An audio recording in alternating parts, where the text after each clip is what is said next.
अस्सलाम वालेकुम। अगर आपका बच्चा भी इसी तरह मुंह में उंगलियां डाले रखता है और अंगूठा चूसता है और आप उसकी इस आदत से परेशान हैं तो ये वीडियो लास्ट में देखें।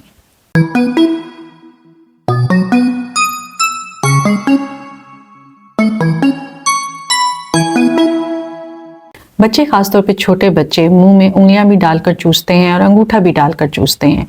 ख्याल ये किया जाता है कि ये आदत इन बच्चों को खुश रखती है, क्योंकि जब वो अपना अंगूठा चूसते हैं तो हैप्पी हार्मोन्स रिलीज होते हैं, जिससे बच्चे रिलैक्स रहते हैं। ये भी ख्याल किया जाता है कि अमूमन 2 से 4 साल की उम्र तक बच्चे ये आदत खुद ही छोड़ जाते हैं। बहुत से ऐसे बच्चे देखे गए हैं जो कि बड़े भी हो जाएं तो ये आदत नहीं छोड़ते। फिर जब 5 साल से बड़े बच्चे ये आदत जारी रखें तो उनके दांत टेढ़े होना शुरू हो जाते हैं, उनकी शक्ल खराब होना शुरू हो जाती है, दांत सीधे नहीं निकलते, उनका मुंह सही तरीके से बंद नहीं होता। इसके अलावा जब हर वक्त बच्चे की उंगलियां मुंह में रहती हैं तो उनको इन्फेक्शन होने का खतरा होता है, उनका पेट खराब रहता है, लूज मोशन लगे रहते हैं और ऐसे बच्चों में स्पीच डिलेज के यानी देर से बोलने के मसाइल भी बहुत देखे गए हैं। आइए देखते हैं ऐसी कुछ टिप्स जो आप अपनाएं ताकि आपके बच्चे टाइम पर ये आदत छोड़ दें और ये आदत उनमें पक्की ना हो जाए। सबसे अहम काम जो आपने करना है वो ये है कि आपने टेंस नहीं होना, खुद रिलैक्स रहना है। आपने बच्चे को डांटना नहीं है। अगर आप अपने बच्चे से झगड़ा डाल लेंगे तो ये आदत उसकी पक्की होती जाएगी। इसलिए अगर आपका बच्चा बड़ा हो रहा है तो आहिस्ता आहिस्ता अपने बच्चे की आदत खत्म करने की कोशिश करें। ये ढूंढें कि आपका बच्चा किन हालात में ज़्यादा अंगूठा चूसता है। क्या रात को सोते वक्त परेशानी में या बहुत ज़्यादा बोर हो रहा हो तो अंगूठा चूसता है, या उसको कभी डर लग रहा हो तो वो अंगूठा चूसना शुरू कर देता है, या किसी खास किस्म के माहौल में वो अपनी उंगलियां मुंह में डाल लेता है।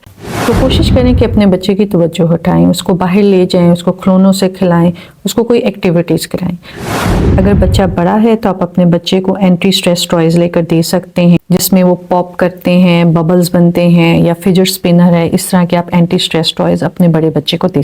सबके सामने आपने रोक टोक नहीं करनी, बल्कि अलैदगी में मना करना है। अपने बच्चे के साथ मिलकर उसको ऐसे कार्टून्स दिखाएं, बुक से स्टोरीज पढ़ के सुनाएं, जिसमें दिखाएं कि बच्चे अंगूठे मुंह में रखें तो क्या नुकसान होता है, या देखें अब आप बड़े हो गए, अब आप इस आदत को छोड़ दें, बड़े बच्चे ये नहीं करते। इस तरह अपने बच्चों को पॉजिटिव लेकर चलें। रात के टाइम अगर बच्चा मुंह में अंगूठा डालता है तो आप उसको रात को सोते हुए कोई स्टफ टॉय, कोई सॉफ्ट टॉय दे दें जो उसको सोने के लिए वो अपने साथ रख लें। फिर अगर आपके मना करने पर आपका बच्चा मना हो जाए तो कोई रिवॉर्ड सिस्टम रखें, जैसे कोई स्टिकर हो जाए या स्टैम्प्स हो जाए। डांटना नहीं है, प्यार से लेकर चलें। तीन तरीका ये भी है कि अपने बच्चे को डेंटिस्ट पास लेकर जाएं। जब डेंटिस्ट बच्चे को बताएगा कि इसके क्या नुकसान है तो बच्चे को ज़्यादा असर होगा। कोई और बच्चे को बताएगा जो इस फील्ड का स्पेशलिस्ट है तो बच्चे उसकी बात गौर से सुनते हैं। अब जब आपने ये सारी कोशिश करके देख ली है और फिर भी बच्चे की आदत नहीं छूट रही, तो मार्केट में कुछ ऐसी चीज़ें दस्तयाब हैं जो आप इस्तेमाल कर सकते हैं।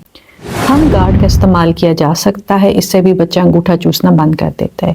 इसी तरह एल्बो गार्ड का इस्तेमाल किया जाता है ताकि बच्चा अंगूठा मुंह तक लेकर ही नहीं जाए। फिर कुछ बैंडेजेस भी मिलते हैं जो आप उसकी उंगलियों पर और उसके अंगूठे पर लगा सकते हैं, जैसे कि इस तस्वीर में आप देख सकते हैं। इसी तरह कुछ ऐसे पपेट्स मिलते हैं जो उसके हाथ पर पहना सकते हैं, और हैंड सॉक्स मिलती हैं, वो भी आप उसके हाथ पे पहना सकते हैं।